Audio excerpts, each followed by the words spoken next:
Sermon 175 de saint Augustin, l'espérance des pécheurs.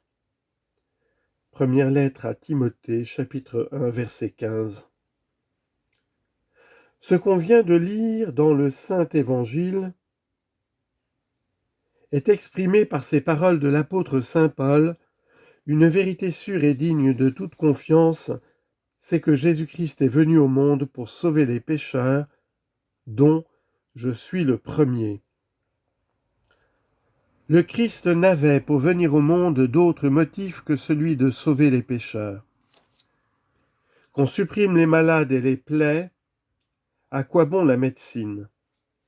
Or, si un tel médecin est descendu du ciel, c'est qu'il y avait sur la terre un grand malade étendu.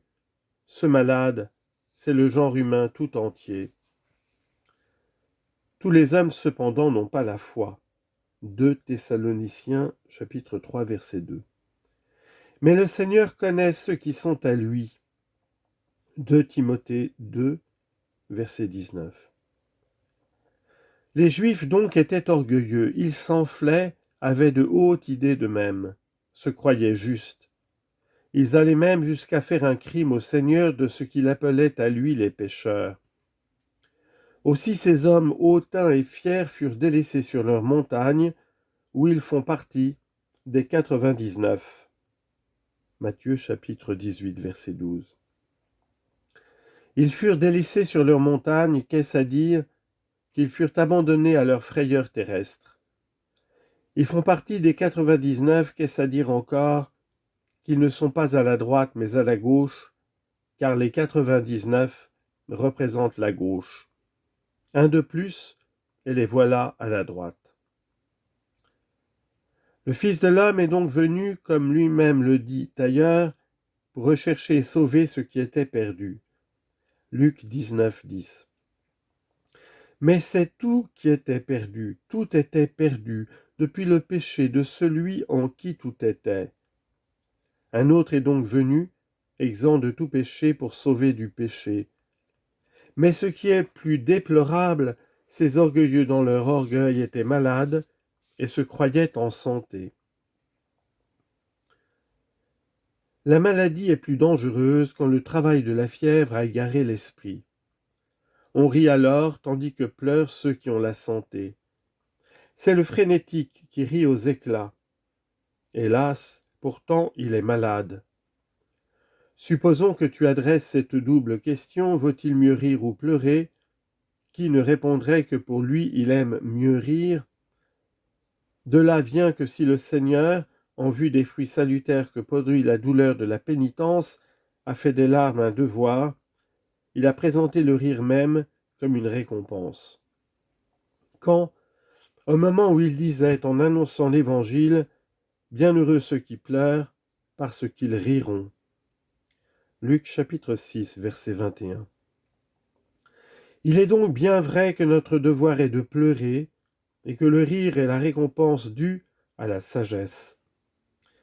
Mais le rire est ici synonyme de la joie. Il signifie non les bruyants éclats, mais l'allégresse du cœur. Nous disions que si tu adressais cette double question, lequel vaut le mieux, de rire ou de pleurer, chacun répondrait qu'il ne voudrait pas pleurer mais rire.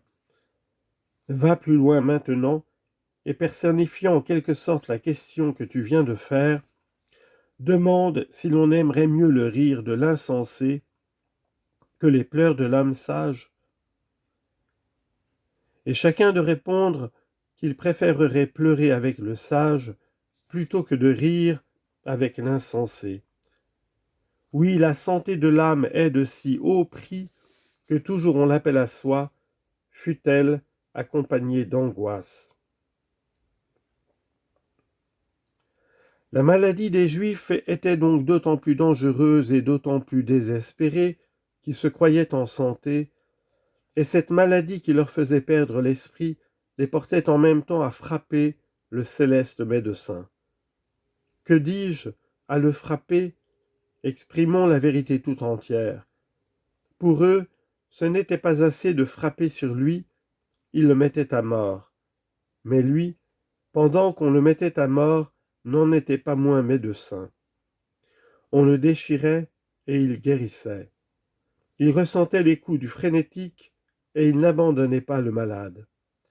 On s'emparait de lui, on le garrottait, on le meurtrissait de soufflets, on le blessait à coups de roseaux, on le couvrait de dérision et d'outrages, on le faisait comparaître pour le condamner, on le suspendait au gibet, et de toutes parts on frémissait de rage autour de lui, mais il n'en était pas moins médecin.